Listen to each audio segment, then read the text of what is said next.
Hi, I'm Tricia from Club Scrap, and welcome to the show. You know, paper crafting often leads us to dabble in many other areas like beading and sewing and painting and paper engineering. Today we're going to do an adaptation of a really cool interactive card. So let's get going.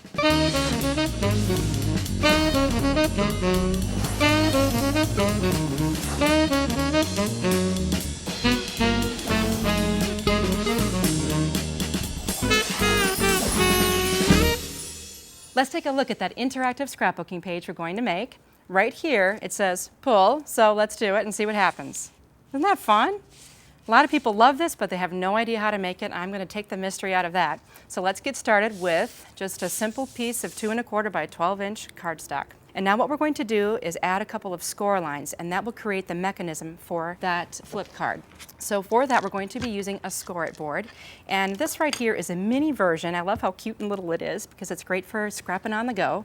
And I'm going to be removing the stop guide to the tool. Now the stop guide is useful for when you want to make score lines repeatedly at the same measurement, but we're going to be making a lot of different measurements this time. You know, some people are pretty clever and they know they lose things. You might want to attach a little piece of hook and loop tape to this tool, and you can store it on the front end of your board and never lose that little stop guide. Speaking of losing things, the tool itself is attached to the board with some ball chain, and that also keeps you from losing the tool, and it's plenty long so you have room to work, but you'll never lose it. We're going to make our first score line at 2 inches, so I'll place the paper against the horizontal measuring rule. It has a 0 center, and there's a little notch right there where it says 0. I'm going to take the tip of my Scor-it tool, and it's important to see here that there's a little notch in that tool. The notch needs to engage right in there so it doesn't move back and forth either direction.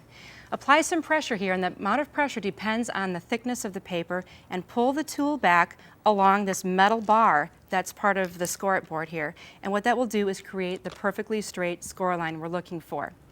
Now, the distance between this first score line and the next one we're going to make is only 1/2 inch. Don't worry about those measurements though, you can look them up in your design guide. I'll engage the tool again and pull back. Now my next score line again at 1/2 inch. The number of score lines you make depends on the number of pages you want in your book.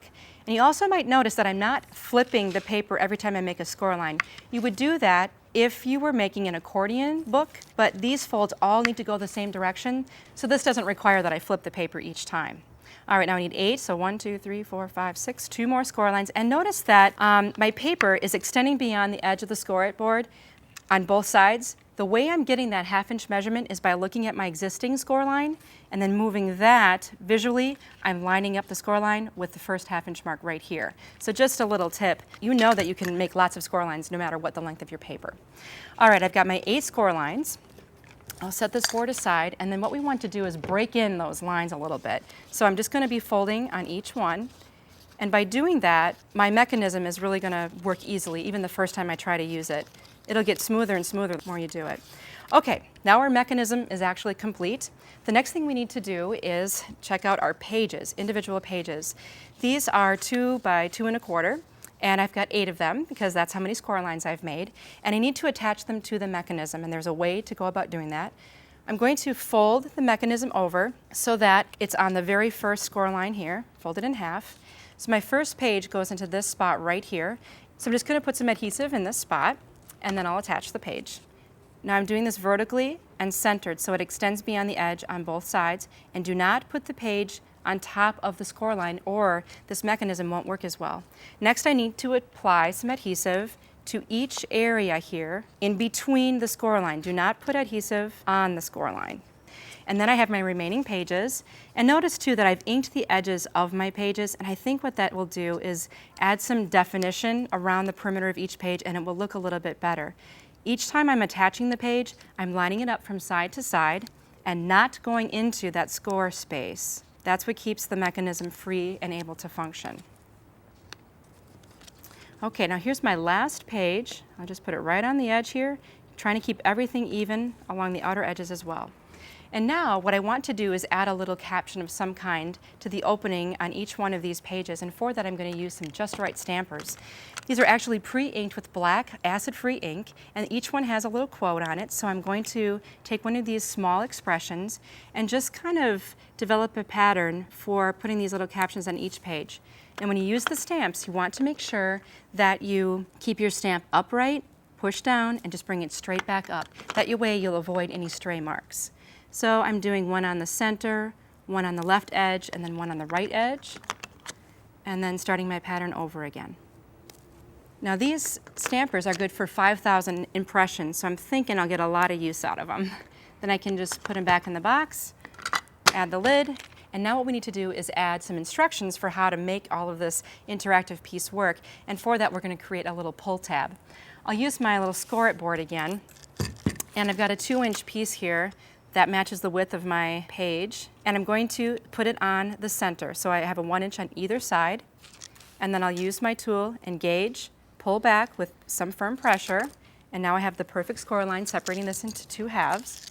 Now when you make a score line, it's important to understand, and this is the opposite of what a lot of people believe, the raised portion of the score actually goes on the inside of the fold. The papers have been separated and already bent so that when you fold it over, it will be nice and smooth on the outside of the card. Even if you score against the grain, it's going to make a really nice fold.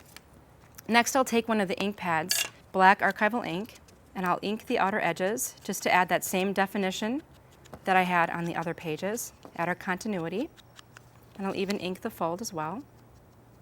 Okay, the next thing I need to do is add my instructions, and I want to say pull here. But I didn't have a rubber stamp that said pull here, so I can actually make one with one of these JustRite dial-up stampers, and I've dialed it up already to say the word pull. The letters will be backwards, so I started with the P and went on to U, L, L. There's actually 10 bands on here, so 10 letter words in this typewriter font. That's 18 point. All right, so when I ink this letter, I'm going to hold the ink pad with one hand and the stamp with the other, and that way I can see exactly where I'm getting the ink. If you do this the other way, where you just bring the stamp down to the pad, sometimes you can't guarantee where it's going to land. So now I'm going to stamp my instructions on this little piece of paper. So I'm going to line this up right at the top, free edge of the paper, push down, and I'm going to rock just a hair so I get the entire letter perfectly on the page. My suggestion to you would be to actually practice the image first on a piece of copy paper to make sure you've got that technique down before you try to stamp on your final project. Now, while I've been telling you that, I've been dialing up my new word here. So I just love, you can just, any word you want, any name, family name, it'll look like you have your rubber stamp of your name. You can address letters with this. It's just a lot of fun. Now ink this again using the pad to the image, and then do the same thing to get the word here. And now I have my custom instruction stamp. Let's get this attached to our mechanism. To do that, I'll just take some of my strong glue and fold it over this tab that extends beyond the edge of the mechanism here of the pages. Make sure that the pull tab doesn't overlap onto the first page of your waterfall. Okay, next we need to anchor this to our page so that the mechanism will actually work. So I'll get my base page right here. I've inked the edges, and anchor strip. Now the strip is what's going to hold this piece down, and we need to glue it in some very special places. The first thing we want to do is layer the anchor strip on top of this bottom fold so that the pages then lay on top of the anchor strip. We need to attach the strip to the bottom page of our waterfall. So I have it lined up. I know that this is the area we're going to glue, so everything's in place. The easiest way now is to open up the entire mechanism. We'll attach glue to this edge of the mechanism on the back side, and then I'll bring it back right on over and line it up with the edge of the anchor strip so that it holds there firmly. Okay, the next thing we need to do is actually plant the anchor strip onto the page. I'll flip the entire thing over and add adhesive to the strip. Do not put adhesive on the mechanism. If you do, the mechanism will not function the way you want it to. All right, flip the whole works back over and lay it onto the page. Should we give it a try? I hope it works. Okay. Yay, it worked. Isn't that fun? In and out. And now you can add your pictures and your other photos. You can add your journaling. Oh, I just love this. Let's take a look at that finished page again and see how I put it all together. All right, here's our mechanism again. I have a picture right on the top, and it works really well just to go fast, and I think it would even be fun to have action photos like going to the basket, putting it through the hoop, and then celebrating or something like that, a step-by-step photo.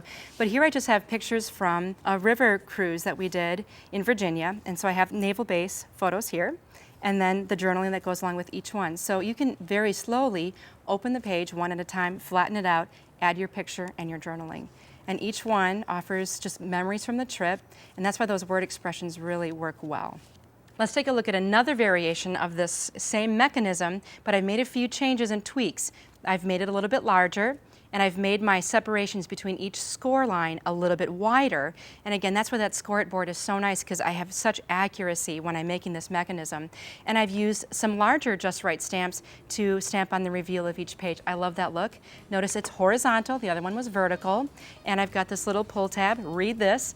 There's not much to read. Just look at the pictures. You can see that I've attached the photo between the seam of each page, and that way I even get more real estate out of these waterfall pages. And you can even see here, I've added a photograph right to the mechanism piece over on this side. So I really have a ton of photos on just one 12 by 12 layout.